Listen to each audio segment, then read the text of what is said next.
जी, मेरा नाम डॉक्टर तलत महमूद है और मैंने आर्मी मेडिकल कॉलेज से ग्रेजुएशन की है और मेरी पोस्ट ग्रेजुएशंस जो हैं उसमें पब्लिक हेल्थ है जो मैंने university of health sciences Lahore से की है और मैंने मेंबरशिप ली है college of physician and surgeon Pakistan Karachi से। और इसके बाद मैंने इन्फेक्शियस डिजीज़ कंट्रोल में यूनिवर्सिटी ऑफ लंदन से मैंने कोर्स किया है और मेरा जो एरियाज़ ऑफ इंटरेस्ट हैं और वो है फैमिली मेडिसिन प्रैक्टिस है। और मैंने जो है ये पाकिस्तान आर्मी से मैंने अपना करियर का स्टार्ट लिया था बैक इन 1999 और टिल 2020 और इसमें मैंने पाकिस्तान के मुख्तलिफ़ इलाकों में मैंने सर्विस की है। छोटे बड़े हर अस्पताल में मैंने सर्विस की है और फील्ड हॉस्पिटल्स में भी मैंने सर्विस की है और अपना जो शोबा है इसको मैंने हेड भी किया है और हर लेवल पे मैंने इसके ऊपर मैंने सर्विस की है। मेरी फॉरेन असाइनमेंट्स में मैंने मलेशियन आर्मी के साथ काम किया है 3 साल। वहाँ पे मैंने जो है एज ए फैमिली फिजिशियन काम किया है 3 साल के लिए और उसके भी मुख्तलिफ़ जो इलाके हैं उनमें मैंने सर्विस की है और उसमें मैंने बहुत ही वाइड मेरा एक्सपीरियंस है फैमिली मेडिसिन प्रैक्टिस का। इसके अलावा मेरी जो गवर्नमेंट थी एक यूनाइटेड नेशंस के साथ, यूनाइटेड नेशंस का जो हेडक्वार्टर्स है न्यूयॉर्क USA में, वहाँ पे भी मैंने 2.5 साल काम किया है एज ए मेडिकल ऑफिसर। और इसी तमाम मेरा जो एक्सपीरियंस है इसकी बना के ऊपर जो मेरा फैमिली प्रैक्टिस है, जो मेरा कोर एरिया है उसको उसके अंदर मेरा इंटरेस्ट है और आई बिलीव कि मैं इसके अंदर बहुत ज़्यादा कंट्रीब्यूट कर सकता हूँ। आज का जो हमारा टॉपिक है वो बहुत कॉमन है और हैरत की बात है कि ये अनडायग्नोज रहता है। इसमें जो है इसका जो बहुत इंपॉर्टेंट टॉपिक जिसकी तरफ हम आज थोड़ा सा डिस्कस करेंगे वो है इरिटेबल बाउल सिंड्रोम। ये बहुत सारे लोगों को इसके बारे में आगाही नहीं है जिसकी वजह से ये अनडायग्नोज रहता है। तो इसके बारे में हम थोड़ा सा डिस्कस करेंगे। वो मेरी जो बातचीत होगी उसमें मैं उसको 3 हिस्सों में डिवाइड करूँगा। पहले तो ये मैं आप बताऊँगा कि ये डिज़ीज़ है क्या, बीमारी क्या है, फिर ये है कि हम इसको डायग्नोज कैसे करते हैं और फिर हम जब ये हो जाए तो हम इसके अंदर इसको ट्रीटमेंट कैसे हम करेंगे जो हम सबका कंसर्न होता है। तो सबसे पहले ये कि ये डिज़ीज़ है क्या। बेसिकली हम जो भी डिज़ीज़ डिस्कस करते हैं, जो भी कंडीशन मेडिकल कंडीशन आप सुनते हैं या देखते हैं पढ़ते हैं तो उसके आप अल्फाज पे गौर अगर करें तो बहुत सारी चीज़ें से आपको पता लग जाती हैं। जैसे इरिटेबल बाउल सिंड्रोम है तो ये नाम से ही ज़ाहिर है कि ये इरिटेट करती है और वो बाउल को इरिटेट करती है। हमारी बाउल का मतलब है जो छोटी बड़ी आंतें पे ज़्यादातर उसको ये अफेक्ट करती है। और ये एक सिंड्रोम है जो कि कलेक्शन ऑफ डिजीज़ है, मतलब मुख्तलिफ बीमारियाँ हैं जो जिसके अंदर उन्होंने इसको इरिटेबल बाउल सिंड्रोम का नाम दे दिया है।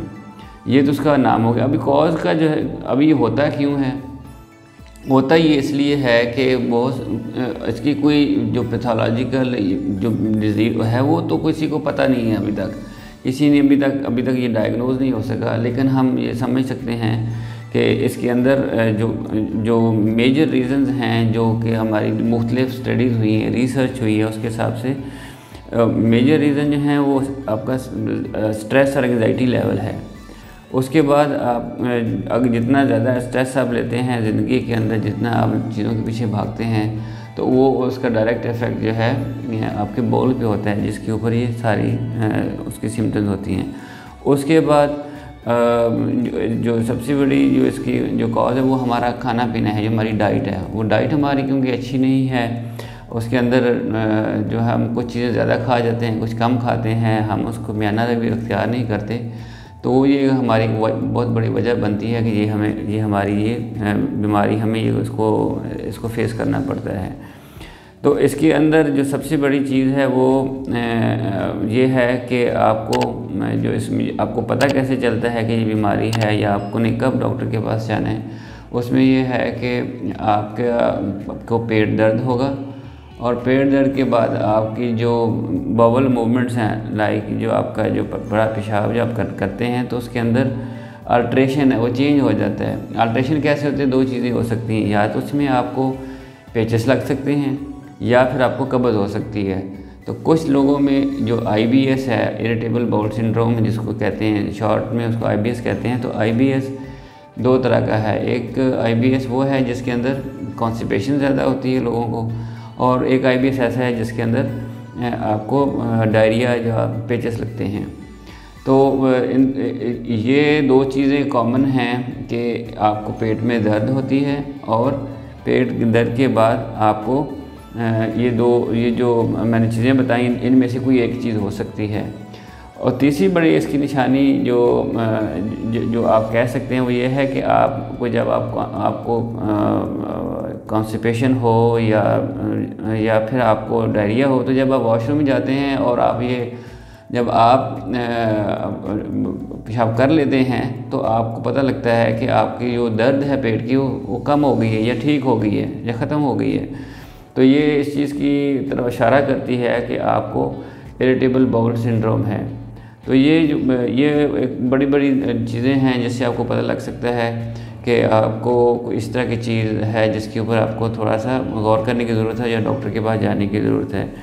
तीसरी चीज़, हम इसको डायग्नोज कैसे करते हैं। डायग्नोज बेसिकली ज़्यादा तो इसके टेस्ट तो है नहीं है कि आपने एक टेस्ट किया ब्लड में कि तो आपको पता लग गया कि ये डिजीज़ है। तो इसके अंदर हम जो पेशेंट को फील हो रहा होता है उसी को हम उसके जो सिम्टम्स हैं और उसको कब कब होता है उसको हम देख के हम बताते हैं कि आपको ये सिंड्रोम हो सकता है। लेकिन कुछ चीज़ें हमने इसे एक्सक्लूड करनी होती है ताकि हम श्योरिटी हो कि ये यही चीज़ है। जो बड़ी बड़ी चीज़ें एक्सक्लूड करने वाली हैं उसमें यह है कि अगर आपको पेशाब के साथ खून भी आता है, ठीक है, या अगर आपकी फैमिली हिस्ट्री में ऑलरेडी कैंसर की बीमारी है, बड़ी आंत की कैंसर की बीमारी है, या आपके फैमिली में या आपको इरिटेबल बाउल की जगह आपको जो है इन्फ्लेमेटरी बाउल डिजीज़ है जैसे कि क्रॉन्स डिजीज़ है, और या एक और चीज़ जो अल्सरेटिव कोलाइटिस जिसको कहते हैं, अगर उनमें से कोई चीज़ है तो हमें उनको रूल आउट करना है। जब वो रूल आउट हो जाए तो हम बड़े कंफर्टेबली कह सकते हैं कि इसको आपको IBS है। और IBS के मतलब इसका कोई अपना डायग्नोसिस नहीं है, डायग्नोसिस ऑफ एक्सक्लूजन है। बाकी चीज़ें उसको आप एक्सक्लूड करते हैं और इसको आप इंक्लूड कर लेते हैं तो आपका एक डायग्नोसिस बन जाता है। और जो आप डायग्नोसिस जब बना लेते हैं, बाकी चीज़ें निकल जाती हैं, तो हम बढ़ते हैं कि हमने इसका करना क्या है। तो इसमें सबसे ज़्यादा जो ट्रीटमेंट है, बाकी डिजीज़ में तो ये होता है कि डॉक्टर ने चाहे तो सर्जरी करनी होती है या कोई दवाइयाँ देनी होती है, लेकिन इसके अंदर ज़्यादा जो पार्ट है वो पेशेंट ने खुद अदा करना होता है। वो कैसे है कि आपने जैसे हमने बताया है कि जो चीज़ों से होता है, मतलब कोई आपको स्ट्रेस है तो आपने स्ट्रेस को रिलीव करना है। स्ट्रेस को कैसे रिलीव करना है कि आपने अपना जो वर्क एनवायरनमेंट उसको बेहतर करना है, आपने अपनी ज़िंदगी की जो लाइफस्टाइल है उसको मॉडिफाई करना है। तो सबसे बड़ी जो चीज़ है वो लाइफस्टाइल मॉडिफिकेशन है कि आप अपनी ज़िंदगी किस तरह गुजर बसर करते हैं। दूसरी चीज़ जो इसमें आप कर सकते हैं वो है डाइटरी मॉडिफिकेशन। डाइटरी मॉडिफिकेशन का क्या मतलब है कि जो डाइट देखते हैं कि आपको परेशान करती है, लाइक आप मिर्चें बहुत खाते हैं, फ़ौरन आपको डायरिया लगता है, तो आपने मिर्चें नहीं खानी, ये आपने इसको अवॉइड करना है। उसके बाद आपने जो फ़ैट है वो बहुत कम लेनी है, लो फैट डाइट लेनी है, लाइक ज़्यादा घी नहीं खाना, ज़्यादा आपने तली हुई चीज़ें नहीं खानी जिसको ये वाली सिम्टम्स हों। उसके बाद आपने हाई फाइबर डाइट लेनी है। अब इसका क्या मतलब है high fibre diet? High fibre diet का मतलब है आपने जैसे फ्रूट्स हैं, नट्स हैं, ये आप ज़्यादा इन चीज़ों को लें। तो जैसे आप अस्पगोल का छिलका आप खाते हैं, तो ये आप चीज़ें लेंगे तो आपकी जो खुराक है उसमें फ़ाइबर बढ़ जाएगा। जब फाइबर बढ़ेगा तो आपकी जो सिम्टम्स हैं कम हो जाएंगी या ख़त्म हो जाएंगी। ये उन लोगों के लिए है जिसमें डायरिया ज़्यादा होता है। जिन लोगों में कॉन्स्टिपेशन होती है उसमें उनको पानी का इंटेक ज़्यादा करें, वो एक्सरसाइज करें, ठीक है, वो फ्रूट्स खाएं, तो उनका जो लाइफस्टाइल है वो थोड़ा मॉडिफाई जब कर लेंगे, डाइट भी मॉडिफाई कर लेंगे तो उनके बहुत सारे सिम्टम्स कम हो जाएंगी। इसके अलावा कुछ हम फिर दवाइयाँ भी देते हैं जिसको फिर हम दवाइयाँ दे के तो उसको हम ठीक करने की कोशिश करते हैं, जो बंदे खुद से नहीं कर सकते। तो हमें ज़्यादातर यही करना चाहिए कि उन चीज़ों को हमें अवॉइड करना चाहिए कि हम दवाइयों तक ना पहुँचें, हम खुद ही अपनी डाइट को, अपनी लाइफस्टाइल को मॉडिफाई करके हम कर लें। लेकिन इसमें जो कैच है वो ये है कि आपने ये चीज़, जब आपको ये चीज़ होती है तो आपने इसको बराह करम लाइट नहीं लेना, इसको आपने डायग्नोज कराना है, डॉक्टर के पास जाना है।